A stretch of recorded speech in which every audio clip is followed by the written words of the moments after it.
Magandang araw po sa inyong lahat. Ako po ay narito upang magbahagi ng isang talumpati na may kaugnayan sa isang malubhang issue na kinakaharap ng ating lipunan, ang bullying. Ang bullying ay isang forma ng pang-api at pangungutya na madalas nangyayari sa paaralan, sa trabaho o sa anumang lugar kung saan may grupo ng mga tao. Ito ay isang problema na nakakaapekto hindi lamang sa biktima, kundi maging sa buong komunidad. Sa mga panahon ngayon, lalo na sa mundo ng teknolohiya, mas lalong lumalala ang isyong ito dahil sa cyberbullying. Sa mga taong may kapangyarihan, sa mga sinasadyang nananakit at nagpapahirap sa kapwa, isang malaking hamon ang naghihintay sa inyo. Hindi sapat na sabihin natin na pangkaraniwan ang bullying o ito ay normal sa buhay. Ito ay isang paglabag sa karapatan ng isang tao na mabuhay ng mapayapa at walang takot. Bawat isa sa atin ay may responsibilidad na protektahan ang bawat isa, lalo na ang mga bata na nagiging biktima ng pang-aapi.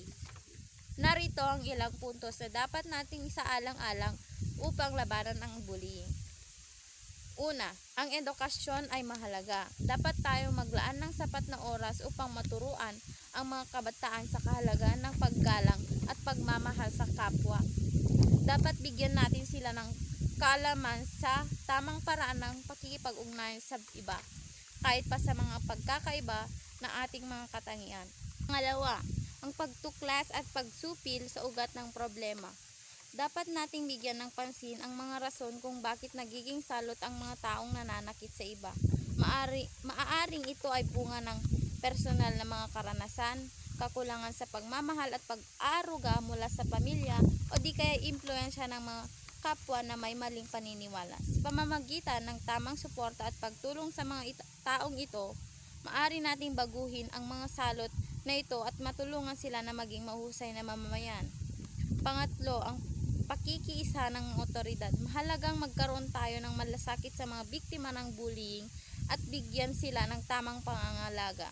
Dapat matiyak natin na ang mga kaso ng bullying ay hindi lamang pinagtatakpan kundi pinaparusahan din.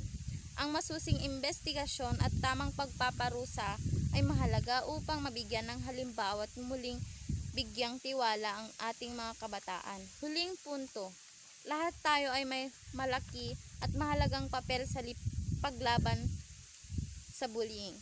Huwag tayong maging bulag at bingi sa mga pang-api na nagaganap sa ating paligid. Kung mayroon tayong nalalaman o nakikita, huwag tayong matakot na magsalita at ipahayag ang ating mga saloobin. Ang kasamaan ay hinahayaang dumami kung walang gagawa para pigilan ito. Sa ating pagtutulungan at pagkakaisa, maaari nating labanan ang bullying. Ang bawat isa sa atin ay may kakayahan na maging instrumento ng pagbabago.